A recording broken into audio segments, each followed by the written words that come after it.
Yeah, they give them Haldol, Benadryl, and Ativan, and then they come in and they go like sternal rub them, and they won't do anything, and they're like, "Oh, he's not waking up. I wonder why."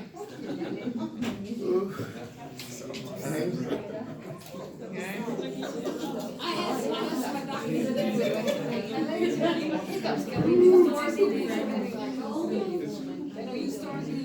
Well, no, they do use Thorazine, but I do not. Honestly, Thorazine bothers the nurse more than it bothers the patient. Thorazine. It's for hiccups. Yeah. It's not for hiccups. It's an antipsychotic. It blocks dopamine. Yeah. And it does help hiccups sometimes. Not all the times. If nothing else works and you're desperate. If nothing else works and you're desperate, hold your nose, do something, do some matches, do something. However, I do not advocate you giving my patients who already have brain damage. Oh, no. No. Okay. The other day I had So, a patient, a very young guy, with counseling that's okay, with a resting position. Alright, so block dopamine receptors, guys, at the hypothalamus, the basic ganglia, the limbic system, the brainstem, and the medulla. Some extent serotonin receptors. They have some anticholinergic properties, orthostatic hypotension, partial antagonism of histamine, weight gain, drowsiness, neuroendocrine effects, lowered seizure threshold, so you can make them get seizures. Okay. Typical antipsychotic, you have the first generations and then the second generations. Phenothiazides and chloropramide or chlorpromazine, which is Thorazine, which everybody loves. I hate it. Your phenothiazides or haloperidol, which people use too. The atypical agents, which is your Abilify, clozapine, olanzapine, all those are your newer agents that we use. Risperidol or risperidone, we use also. Geodon is a newer one too. Good one, but they're all blocking dopamine. Okay. Remember, dopamine, excitatory, happy, pleasure. In order for us to get the mania under control, we gotta block that. Okay. If we block it, we're blocking it in the brain. Extrapyramidal, we talked about that today. The extrapyramidal, involuntary movement, the rigidity, the pill rolling, all those things. Okay. The EPS, acute dystonia, acute spasms, face, tongue, neck. Have you ever seen someone who come into the hospital with these? They look like batshit crazy. They look horrible. They're like, they look horrible. And that's how they look for real. Yeah. And they're like moving the arm and their hands are like this. And it must be terrible for them. It must be horrible. Okay? And remember, if they're manic, they can probably take too much of these drugs. So they should be monitored. Okay? Parkinsonianism, akathisias, targeted dyskinesias, lip, tongue, jaw. And they can actually, with their targeted dyskinesias, they're going, the slow movement, it's just, they look horrible. Okay? Increased mortality in the elderly, and they can have psychosis.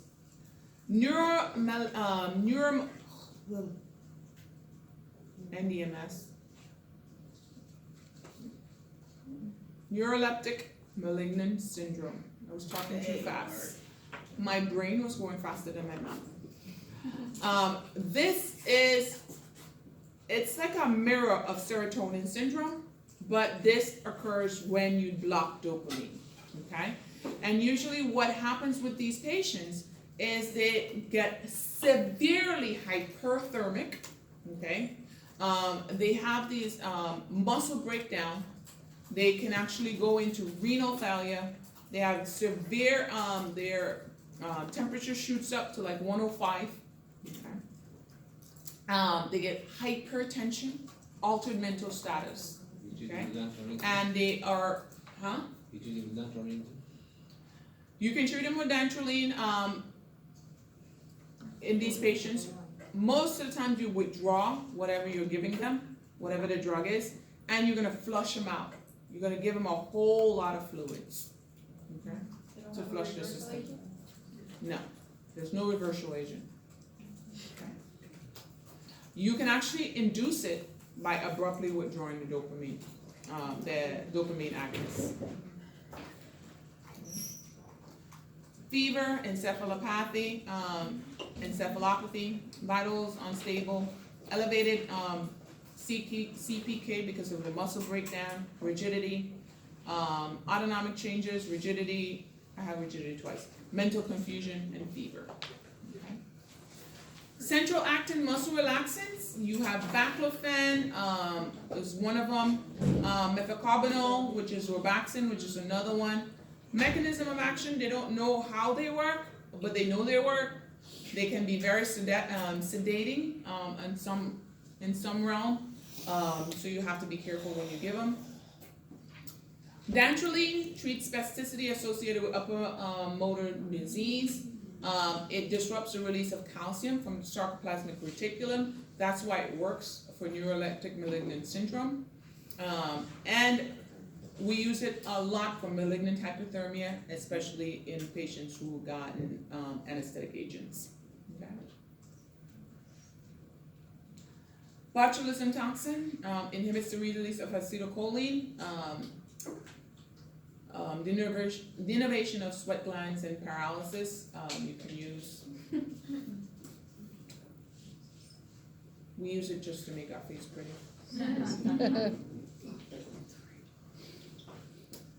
Parkinson's. Remember, Parkinson's is a disruption of dopamine at the level of the corpus striatum, okay, at the level of the basic ganglia. So if you don't have dopamine, and I think I have the picture in here, okay? So normally, you have acetylcholine at the neuromuscular junction, actually not at the neuromuscular junction, I know what I say, at the nerve junctions in the basal ganglia, and acetylcholine actually causes the firing of the nerves. Dopamine kind of dampens the effect of acetylcholine. So because dopamine dampens the effect of the acetylcholine, the reticular formation is calm, and they don't have this overexertion or increased movement or muscle spasms or increased muscle fasciculations. If you lack dopamine, you have increased acetylcholine but no dopamine. So acetylcholine is firing, you're getting this excitation, and there's no dampening effect of dopamine. So that's why you get all these extrapyramidal type of movements from it. Does that make sense? That's what you have with Parkinson's. Okay. These are the side effects, the symptoms of Parkinson's. We talked about them already. You had them in your pathophysiology class. But again, if we have, we block dopamine just to treat the psychiatric diseases, we can actually induce Parkinson's type of syndromes. So, antipsychotics, benzotropine, cogentin, which actually helps with the extrapyramidal effects. Benadryl, which is an antihistamine, which can actually also have anticholinergic effects. Artane, atenolol, or tenormin, you can actually give to, calm the brain. Yes, a non-selective beta blocker. Amantadine, also given for symptoms and not necessarily to treat it. Okay. So Parkinson's disease, extensive degeneration of the neurons within the basal ganglia and the substantia nigra. It's actually depletion of dopamine. So the other one we were blocking dopamine. This one there's a depletion of dopamine. So now we have excitation of acetylcholine, and uncontrolled excitation would actually give you non-dampening, no dampening effects of dopamine, which can give you increased muscle tension and tremor. Okay. Dopaminergic drugs, the ones that you usually start with, they usually start with amantadine or Cimetrol, the drug of choice for Parkinson's disease, and this you do have to know. The drug of choice is carbidopa-levodopa. Okay? Remember, you can give levodopa without carbidopa, but it won't do anything because levodopa without carbidopa does not cross the blood-brain barrier. I know you studied that already. Just enforcing it, that's all. So your dopaminergic drugs, your carbidopa, levodopa, lucidamate, your agonists, your dopaminergic agonists, your bromocriptine, which we can use early also to help. You can use it to treat restless leg syndrome, on and off phenomenon, which is a movement disorder that they have.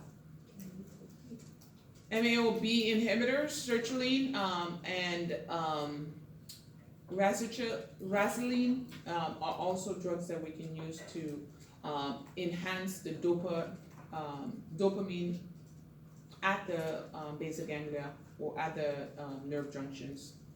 As anticholinergic, benzotropine inhibit acetylcholine at the postsynaptic muscarinic receptors, so it actually dampens the effect of acetylcholine. Oh. I'm trying to go so we don't stop, so we don't stay too long. Golly.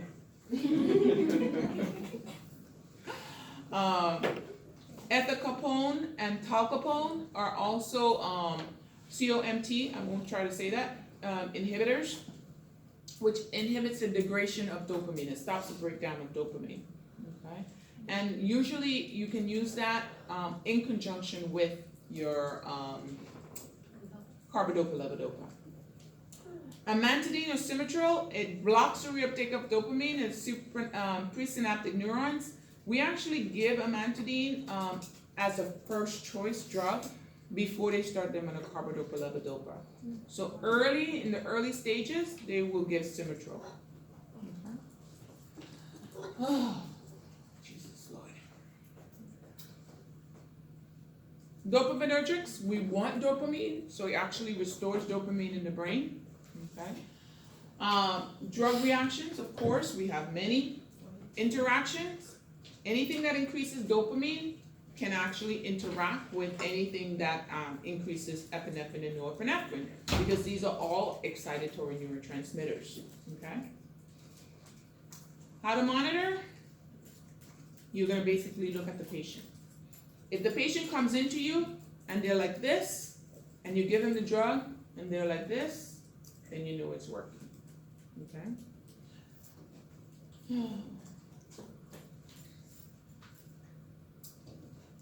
Okay. Monitoring, low protein diet, avoid vitamin B6. It reduces the effects of levodopa. 2 to 3 weeks. Usually patients on these drugs, they reach a threshold where it doesn't work anymore. And either they die or they try other things. If their insurance allows, they can actually try their deep brain stimulation. They have different types of deep brain stimulations now that they're inserting that actually works. It's so crazy because I've seen a neurologist take the magnet, turn it on, and the patient walks, and then they take the magnet and turn it off, and the patient's just like this. It's like from one turn on to the next, they like change completely. But even that has like, a level that it doesn't work anymore. You have to monitor the battery and watch the patient. Yeah, I mean, usually what they do is the deep brain stimulation is the last resort. It's never first. So they're using carbidopa levodopa. When it stops working, when nothing else works, that's when they move to deep brain stimulation. But the deep brain stimulation, it works fantastic when it works. From 1 minute to the next. I have seen videos. We have one of our surgeons put them in, and they usually put them in with a patient awake. The patient's not asleep when they put them in. And usually you'll see them, they put it in, and then they'll turn it on, and you'll see the patient. Everything will go away. And then they turn it off, and then the patient will start again. It's so amazing to see. There's a lot of studies now with CBD oil. Yeah. A lot of doctors will do that too. There are a lot. You know, I'm There's just, a video like on YouTube and it's real. You see, a lot of it's people really taking good. it, and I know. You know, I don't think there are a lot, I don't think there's enough, what do you call it? Randomized controlled trials out there with enough people in them for me to advocate for my patients to use these things. When I see enough randomized controlled trials that shows that these things work, especially, I mean, there's everybody on the street corner selling CBD oil. It's not It all the can be same really though. It's not all good. the same. I don't know, I just don't believe in it. I don't like it. they even have it like when you go for massages and like those places they offer it. They're like, hey, do you want CBD oil to help your whatever, to help you relax? I'm like, I don't want your CBD oil, I want my job, because I go to Baptist Hospital and I fall down, the first thing you go to employee health, they tell you to piss in a cup. I'm like, no. Do not give me any CBD, nothing. Yes. Thank you very much. No, I'm serious, if you're working in a hospital, the minute anything happens, you have to do a drug test. Oh no. One thing I know is like, you massage me with CBD oil and I go in and I knock myself and I have to go to employee health. Now look at me. Oh my God, I did a massage yesterday. You think they're gonna believe that? No. I got a kickback patient and then I went to the ED. Then they told me I have to go first to do a drug test. I'm like, you know what? I'm gonna go do the drug test and then I'm not gonna come back here. No, it's crazy. The minute you do it, you could go for something totally unrelated.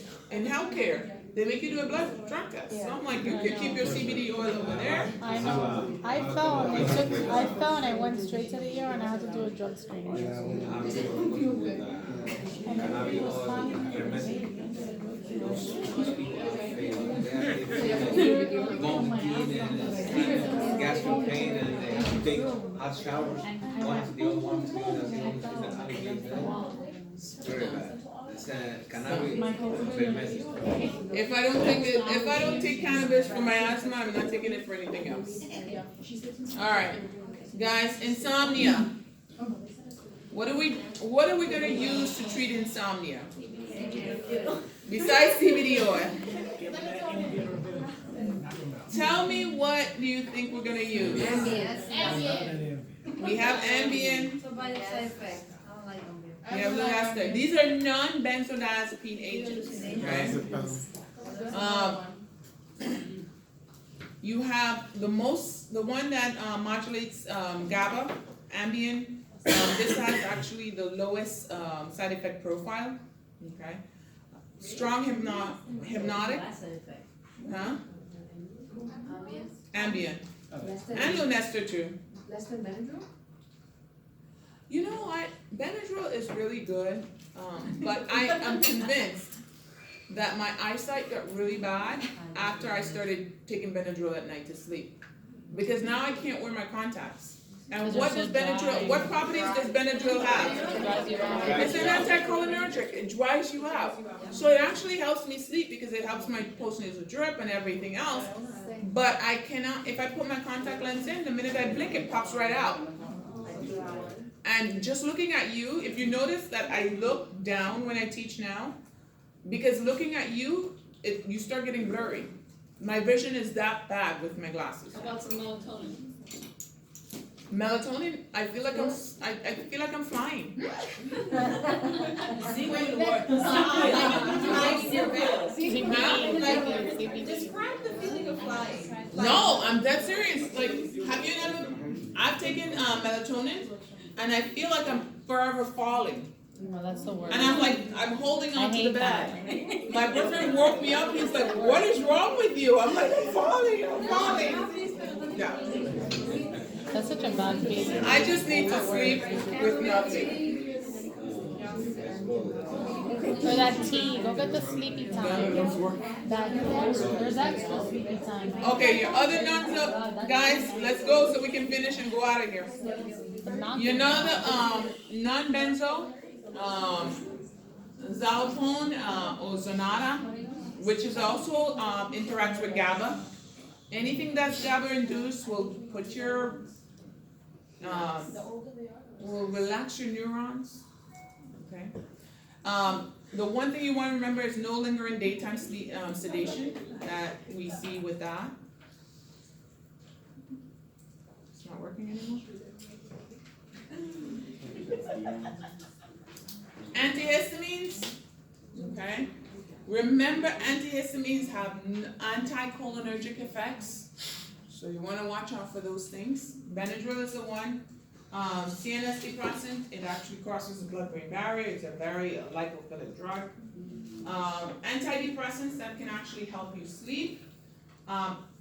Imipramine, amitriptyline, nortriptyline are the ones that we use. Amitriptyline works really well. Your benzodiazepines, you have your short-acting, intermediate-acting, and the long-acting. Alprazolam has actually the highest addictive profile, and that's because everybody is on alprazolam. Okay? Valium is both a short and a long acting? Yes, depending on the dose, I guess.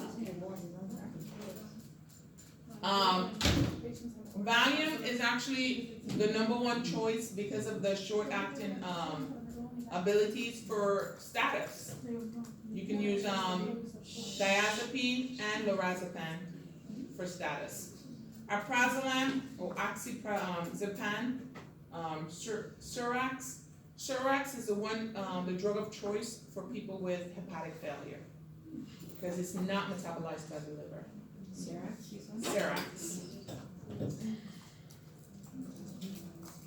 These are your GABA inducers. All benzodiazepine work on chloride ion channels of GABA, and they enhance GABA transmission.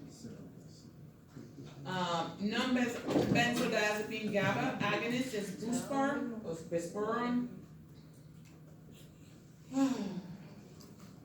We're owned by the drug companies, I think. so many drugs. Flumazenil is the antidote for benzodiazepine overdose. Okay, Romazepam or flumazenil. You want to give it. Remember, it has a very short half-life. That's the one thing about it. It's almost like giving Narcan. You give it, they wake up, and then they go back. Same thing with flumazenil. You give it, it has a very short half-life. After a certain time, they wake back up.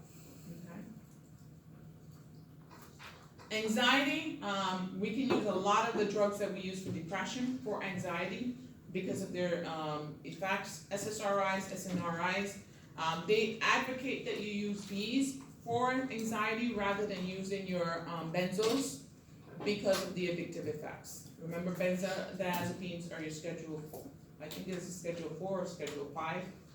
So they actually are not narcotics, but they're addictive agents. Your benzodiazepine for anxiety, your lorazepam, you have your serotonergic anxiolytics, which is your Buspar or Buspirone. Oh my God. Anxiolytics and hypnotics, your barbiturates, and your sedative hypnotics, which is your Ambien, Your Zonata. Anxiolytics, same thing again. I don't know why I have it twice. Alzheimer's disease. How do we treat Alzheimer's disease? There are a lot of theories to why Alzheimer's disease is the way it is. One of the theories is that there's not enough acetylcholine at their neuronal junctions. So one of the most common drugs that we give patients who have Alzheimer's disease is Aricept. Aricept is it increases acetylcholine at the nerve junctions. Okay.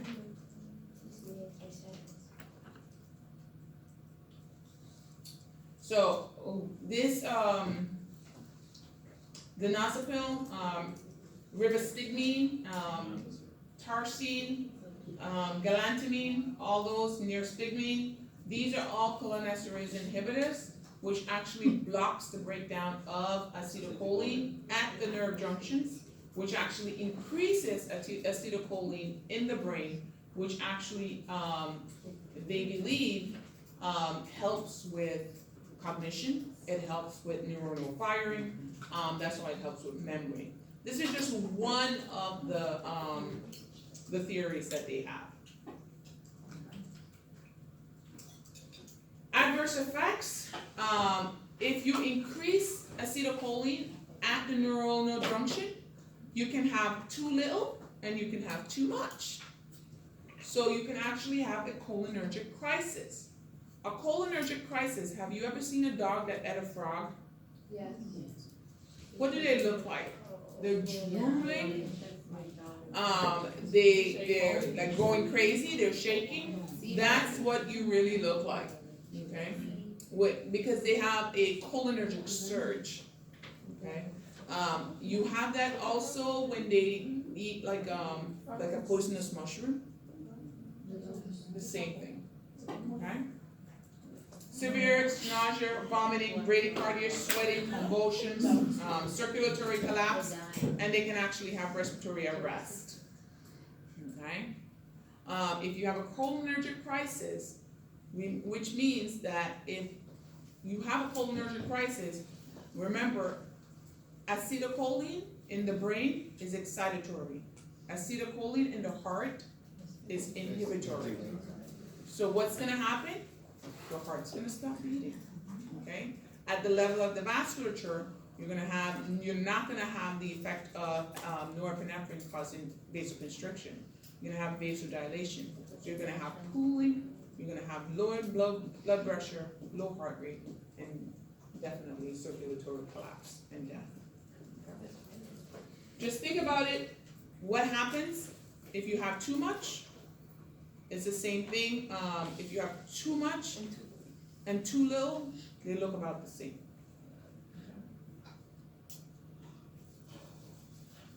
None of them are good.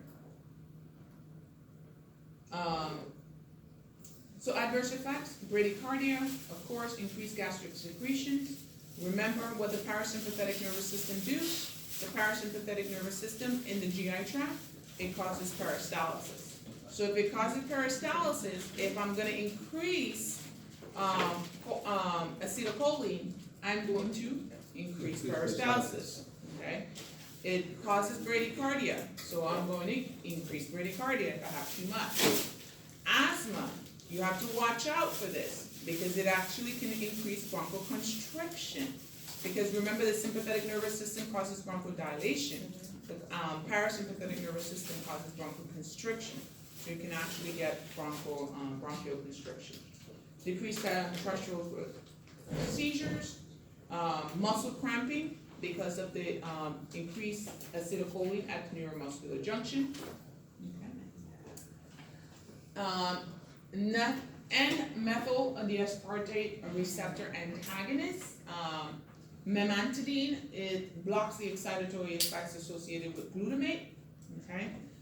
So because it blocks glutamate, it can actually calm it, and it can actually help, or so they think, it can help with Alzheimer's disease, mild to moderate Alzheimer's disease. It can also help with migraines.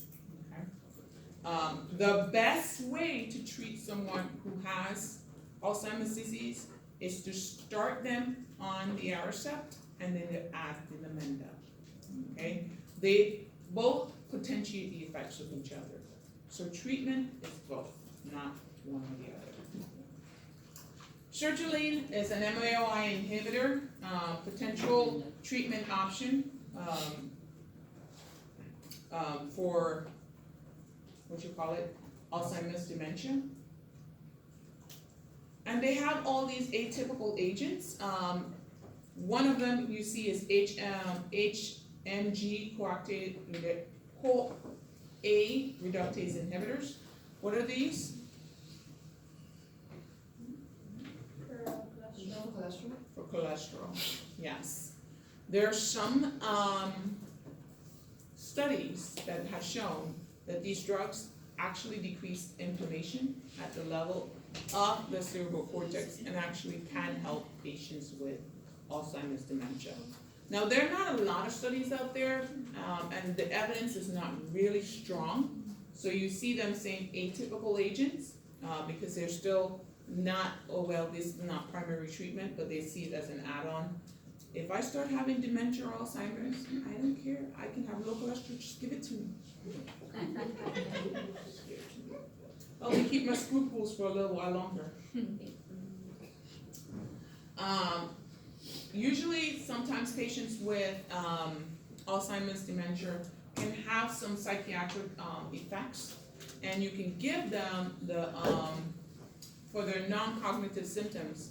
That's why people all the time want to add on the Haldol for their agitation and stuff like that. For behavioral symptoms, benzodiazepine, antidepressants.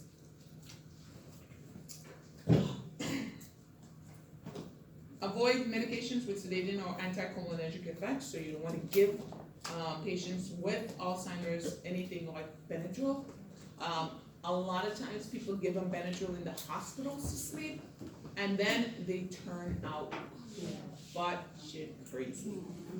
Why do they turn out batshit crazy? Because you should not give them this drug with Alzheimer's. It can actually has a paradoxical effect on them.